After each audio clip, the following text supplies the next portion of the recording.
Այսօր համայն հայության համար տոն է, լույս աշխարհ եմ եկել ես, ապագա հայտնի սրտի վիրաբույժը, ապագա աշխարհի բասկամարտի չեմպիոն եմ, ամենաբարի, ամենախելացի, ամենաուժեղ, ամենահումորով, ամենաընկերասեր, ամենագժական Մարդ Արարածը։ Շնորհավոր ինձ եւ թող ապրեմ մինչեւ 93 տարեկան։ Ես Մարիամ Սարգսյանն եմ, ծնվել եմ 2003 թվականին Շիրակի մարզի Երազգավորս գյուղում։ Ես ինձ որակում եմ որպես գյումրեցի, այժմ 21 տարեկան եմ։ Դպրոցական տարիքում աչքի եմ ընկել միշտ իմ աշխուժությամբ,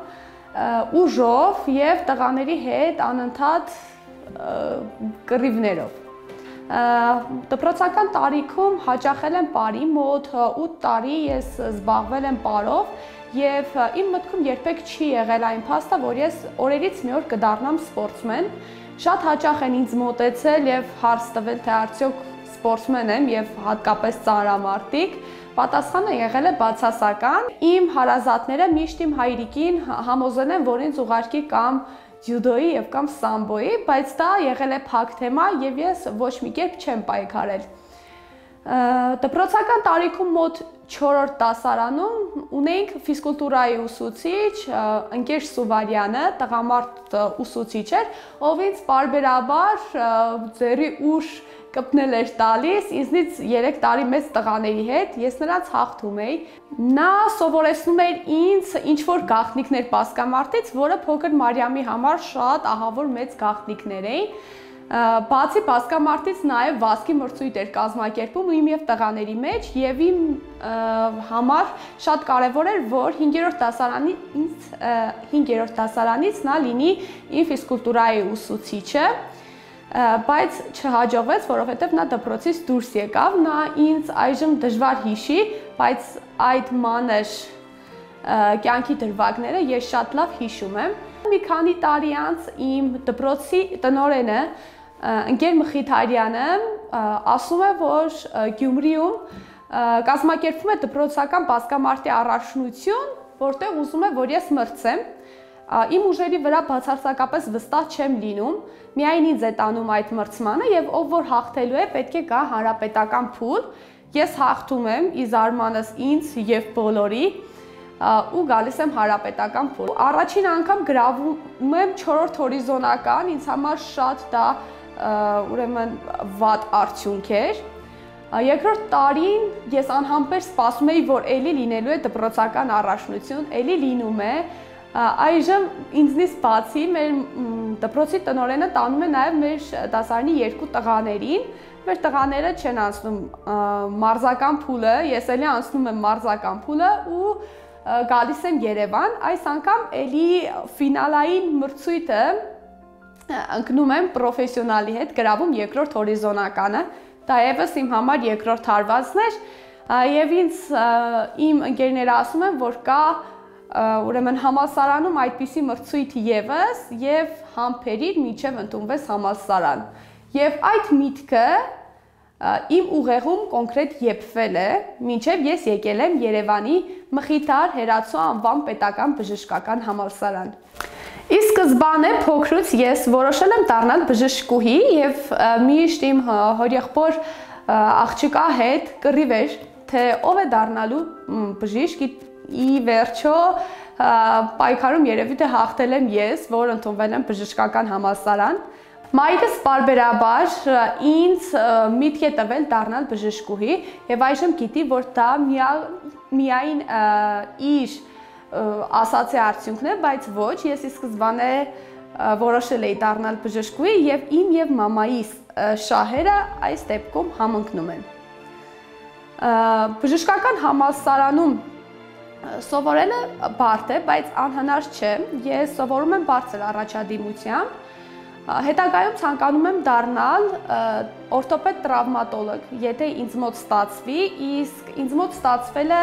հարցական է նրանով, որ ոչ թե ես իմ գիտելիքների վրա վստահ չեմ կամ իմ ուժի, ուղղակի գիտեմ, որ այս բնակավարում միայն տղաներն են եւ տղաների հետ պայքարելը ու բավականին առաջ գնալը այս ասպարեզում դժվար է։ Եթե դա ինձ մոտ չստացվի, իմ երկրորդ ֆավորիտ մասնագիտությունը կարծում եմ կլինի ռևմատոլոգիան, երրորդը էնդոկրինոլոգիան։ Առաջին կուրսի երկրորդ կիսամյակից այնպես է ստացվում, որ միջբուհական մրցումներին եւ ներբուհական մրցումներին ինձ նկատում է մեր բասկամարտի հավաքականի գլխավոր մարզիչը եւ ինձ միտք է տալիս զբաղվել պրոֆեսիոնալ բասկամարտով։ Մի քանի ամիս եփվում է այդ միտքը իմ մեջ եւ վերջնականապես որոշում եմ զբաղվել պրոֆեսիոնալ բասկամարտով, որի համար երբեք չեմ փոշմանել եւ չեմ փոշմանելու։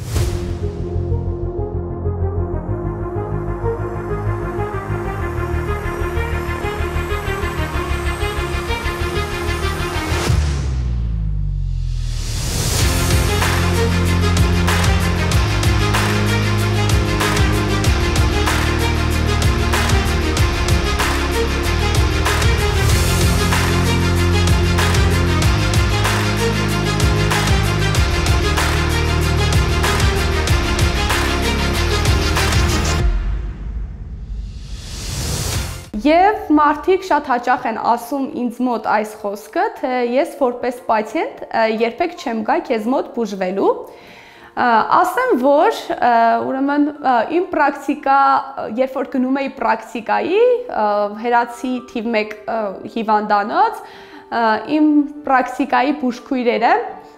նկատում էին, որ ես ներարկիչը բռնում եմ բավականաչափ տղավարի եւ ոչ թե աղջկապես նուրբ, բայց քանի որ իմ շատ սիրելի բուժքույրը թույլ էր տալիս հիվանդների վրա այսպես ասած փորձեր կատարել եւ ներարկել սորվել, պացիենտները դժգոհ չեն եղել եւ ասել են ինձ, որ ես շատ թեթև ձեռք ունեմ։ Ես նույնիսկ իմ պրակտիկան անցնում եմ նաեւ ուրեմն տան պայմաններում, երբ որ տանը անհրաժեշտ է լինում եւ կրկին իմ ծնողները ասում են, որ ես իրոք թեթև ձեռք ունեմ։ Այնպես որ ուժեղ լինել չի նշանակում լինել կոպիտ, բռի,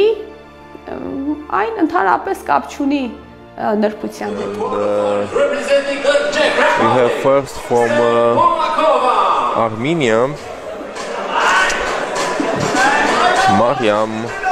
Sargsyan, and she will face with from Czech Republic. Լինելով արդեն աշխարհի փոխչեմպիոն, իմ երազանքն է չեմպիոնության հասնելը եւ դա ոչ թե մեկ չեմպիոնության մասին է խոսքը, այլ ես չեմ ուզում դա մեկով սահմանափակել, պարբերաբար ցանկանում եմ լինել չեմպիոնի դիրքերում, հետագայում մասնակցել բավականին լուրջ առաջնությունների։ Իմ այսպես ասած ցանկությունը թե ում հետ կցանկանայի մենամարտել մի քանիսն են, կցանկանայի մրցել Լուսիայի հետ, երկիրը չեմ հիշում, կարծեմ թե Սլովակիան էր, եւ շատ կցանկանայի շվեդ աղջիկ մարզիկների հետ մրցել, Կարոլինայի եւ մի քանիսն էլ կան, որոնց միայն դեմքով եմ ճանաչում եւ անունները այս պահին չեմ հիշի։ Շատ եմ սիրում իմ մրցակիցներին եւ հատկապես բարեխիղճ մրցակիցներին եւ նրանց թվում կարող եմ նշել իմ ղազախ մրցակիցներին, որոնցից ճիշտ է պարտություն կրել եմ ժամանակին, բայց շատ սիրում եմ եւ հարգում եմ։ Ներկայացնում եմ ձեզ այսօրվա մեր սպարինգի մասնակիցներից մեկին, մեր Արման Ավեյանն է, իմ սպորտային ընկերն է, համարվում է հաշմանդամային բասկամարտի, նույն ինքը պարաբասկամարտի անդամներից մեկը, դիտխոսները Հայաստանի Հանրապետության չեմպիոն է եւ նաեւ Եվրոպայի փոխչեմպիոն է, այժմ աշխատանքի բերումով մի քիչ սպորտում ճիշտ է պասիվացել է, բայց նրա գլխավոր նպատակը այն է, որ այս ընթացքում այսպես ասած պարապմունքների եւ այլն որակը բարձրացնելու է ու շարունակի սպորտում միջազգայինում եւս փայլելու է։ Կարևորը որ միշտ իմ կողքին է եղել, իմ մրցումներին միշտ այսպես ասած զանգով է եղել ու բացատրել է թե իմ մրցակիցների դեմ օնլայն կերպով, թե ինչպես կարելի է պայքարել։ Ցելի հետևողներ, Ինչպես Մարիամը ներկայացրեց, զբաղվում եմ բասկամարտով, Սարգսյան Մարիամի ճանաչում շատ վաղուց, տեսել եմ նրան ուսանողական գործունեների ժամանակ համալսարանում ու ավտոմատիկով ծանոթացել, շփվել, ընկերացել ենք, այսինքն բասկամարտը պատճառ է դարձել մեր այսպես ծանոթության, շփման ու ընկերությանն է։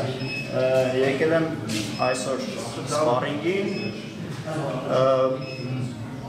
միտքը նրանում է, որ մենք մեր ունեցած փորձը փոխանցենք երիտասարդներին, որպեսզի երիտասարդները մարզվեն, լինեն առողջ ու իրենց դեմ դնեն նպատակներ պրոֆեսիոնալ հարթակ զգալու, պրոֆեսիոնալ սպորտով զբաղվելու ու առհասարակ առողջ լինելու։ Սա շատ լավ ստիմուլ է Մարիամն իր բնավորությամբ, սենց ակտիվ, աշխույժ, ջիղը փորձում ենք պահենք, մեկս մեկից լրացնենք ու փորձենք շատ լավ երիտասարդներ ունենալ ու բացահայտել բասկամարտում եւ առհասարակ սպորտում։ Ուրեմն 3 տարիների ընթացքում կարծում եմ բավականաչափ մեդալներ ունեցել եմ, բայց քանակը ընդհանրապես չեմ հիշում, բայց կարող եմ առանձնացնել մի քանիսը, որոնցից շատ երախտապարտ եմ։ Առաջինը իմ միջ դպրոցական առաջնության, մեդալն է, որ ասեցի դարձել եմ փոխ-չեմպիոն, իմ երկրորդ տեղի մեդալն է։ Հայաստանի առաջնության մեդալները մի քիչ կորցրել են իրենց համը, որովհետև շատ են դարձել արդեն։ Դրա համար Հայաստանի առաջնությանը համենայն դեպս միշտ նույն մեդալն եմ ունենում։ Ուրեմն Հայաստանի առաջին առաջնությանը ես երբ 3 ամիս էի դեռևս սպարապում, դարձել եմ փոխ-չեմպիոն եւ գրավել եմ 3-րդ տեղը նաեւ, քանի որ մեզ մոտ եւ ցախ եւ աջ ձեռքի պայքար է, դրա համար ունենք ամեն առաջնությունից 2 մեդալ առնվազն եւ դա ինձ համար ստիմուլ էր, որ ես էլ ավելի լավ պարապեմ եւ հաջորդ տարի ունենամ իմ կրկնակի ոսկիները եւ դա ինձ մոտ հաջողվում է 2023 թվականին դառնում եմ Հայաստանի չեմպիոն եւ մինչեւ այժմ չեմպիոն եմ։ 2023 թվականն էր, երբ ես դեռևս 1.5 տարվա բասկամարտ պարապող աղջիկս առանց Եվրոպայի առաջնությանը մասնակցելու միանգամից մասնակցում եմ աշխարհի առաջնությանը Ղազախստանում եւ ունենում եմ աջ եւ ցախ ձեռքերով կրկնակի բրոնզե մեդալներ։ Սա ինձ համար շատ լավ արդյունք էր։ Ես շատ ուրախ էի։ Եվ ես ընդամենը 2.5 տարվա բասկամարտ պարապող էի, երբ նախորդ տարի 2024 թվականին դարձա աշխարհի փոխ-չեմպիոն։ Ընդ որում չեմպիոնությանը շատ մոտ էի, պարզապես ինձ կարծում եմ խանգարեց դեռևս քիչ փորձը բասկամարտում եւ այն որ ես սպասում էի երևի թե օգնության հայ հանդիսատեսից, բայց ինձ ցանկալի օգնությունը չկար, դրա համար ուղղակի կորցրեցի մեդալս։ Դեռևս համարվում եմ Հայաստանում առաջին աղջիկը, ով ունի միջազգային առաջնության մեդալ հենց բասկամարտից եւ կարեւորը աշխարհի առաջնության։ 3 տարիների ընթացքում ինձ հաջողվեց մասնակցել 2 աշխարհի առաջնություններին, իսկ 2 Եվրոպայի առաջնությունները մնացին կիսատ։ Այժմ ես պատրաստվում եմ 2025 թվականի Ռումինիայում կայանալիք Եվրոպայի առաջնությանը, որին ցավոք պետք է մասնակցեմ միայն աջ ձեռքով, կարծում եմ, որովհետև ունեմ ցախ ձեռքի վնասվածք եւ այժմ բուժման փուլում եմ։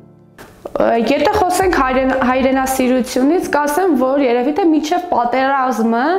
այդպես հայրենասիրությամբ երևի թե չեմ փայլել, թե մինչև պատերազմը սպորտով չեմ էլ զբաղվել, բայց պատերազմից հետո, երբ իմ մենամարտերը լինում են թուրք մրցակիցներիս հետ, այդ ժամանակ իմ աչքերից ուղղակի վրեժ է կաթում։ Այդ ժամանակ ես զգում եմ, որ ես իրոք հայրենասեր եմ եւ ինչ որ մի բան ունեմ ապացուցելու համար։ Այլ կերպ հայրենասիրությունս երևի չեմ կարողանա ցուցադրել միայն վիդեոների միջոցով։ Թողած կարսում գետի ափին տունը շինված անտաշքարով։ Կարսը թողած Կարսի այգին ու հայրենի երկինքմով, և Կարինե Քոթանջյանին անգամ չասած մնաս բարով, անց եմ կենում հիմա օտար քաղաքների ճանապարհով։ Մենամարտերիս միջոցով ինձ համար հայրենիքից դրոշը բարձրացնելը մեծ պատիվ է։ Ուղղակի բոլորս էլ գիտենք, որ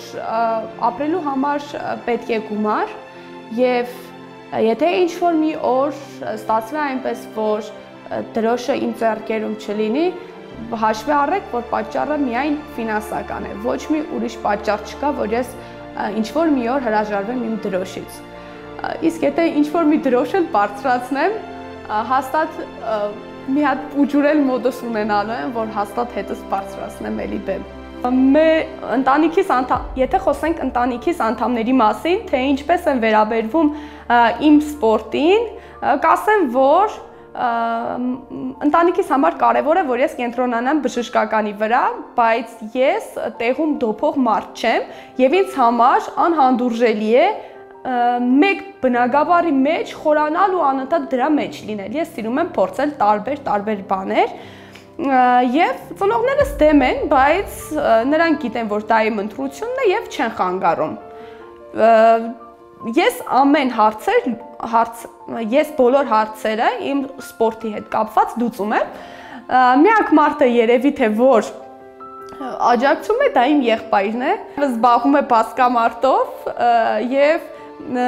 դեռևս նրա մեջ այն ոգևորվածությունը չէր ձևավորվել մինչև այն պահը, երբ այս վերջում փոքրիկ մրցաշարի մասնակցեց եւ երկրորդ տեղը գրավեց, արդյունքից բավականին գոհ եմ, որովհետեւ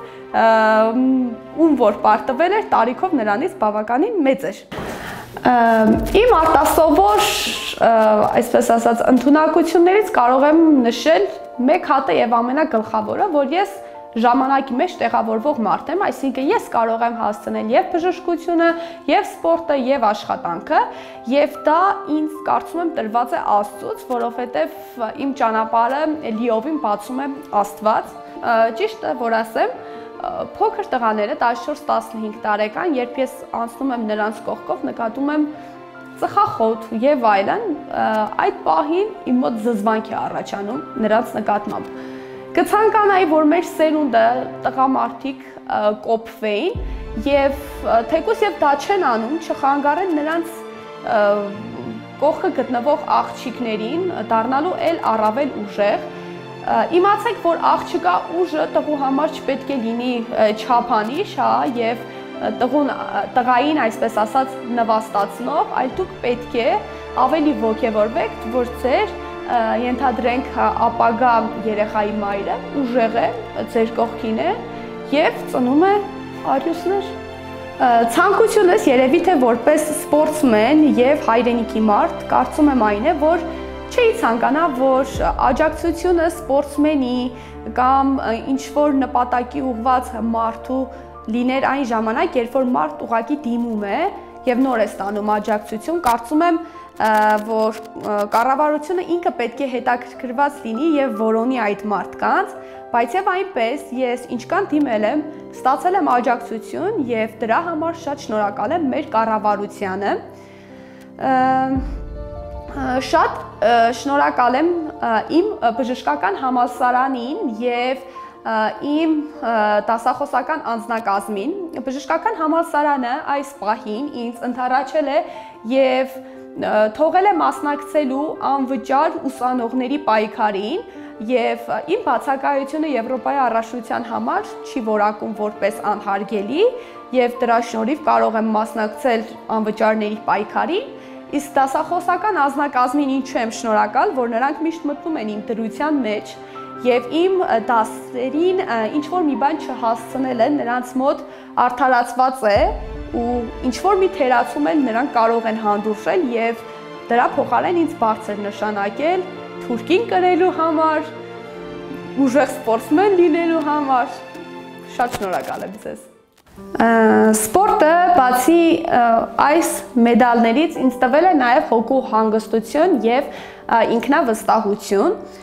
Ես երևի թե դպրոցական ժամանակում բավականին կոտրվող կերպար եմ եղել եւ ինձ վրա շատ ազդել է մի դեպք, երբ ծանոթացել եմ բազկամարտում ինչ որ մի տղայի հետ, որը բավականին վատ է վարվել ինձ հետ։ Անցել է մոտավորապես 4 կամ 5 տարի եւ կարծում եմ, որ նա այս ռեպորտաժը կտեսնի եւ ուզում եմ նրան ասել խորին շնորհակալություն, որովհետեւ ես քո շնորհիվ բացահայտել եմ, թե ովքեր էլ կնեղացնեին ինձ, եթե ինձ մոտ կյանքի ինչ-որ մի փուլ լիներ, որից ես չկարողանայի դուրս գալ, ովքեր կմնան իմ կողքին, ովքեր ինձ կպաշտպանեն եւ հանգել եմ այն եզրակացությանը, որ այդ անդունդից կարող եմ դուրս գալ միայնակ եւ կումարած դրան Աստվածաշնչով։ Շատ շնորհակալություն քեզ, բայց ասեմ քեզ նաեւ, որ դու դեռևս ինձ հանդիպելու ես եւ մենք դեռևս չպարզած հարցեր ունենք։ Նախապես ասեմ, որ ես ում մասին որ խոսում եմ, նրան չեմ սիրում։ Ուղղակի իմ հոգում մի թեթև դաջվածք կա, որովհետև ինձ բավականին շատ բան է սովորեցրել։ Միայն դրա համար, ուրիշ ոչ մի բան չկա, այնպես որ իմ սիրտն ազատ է։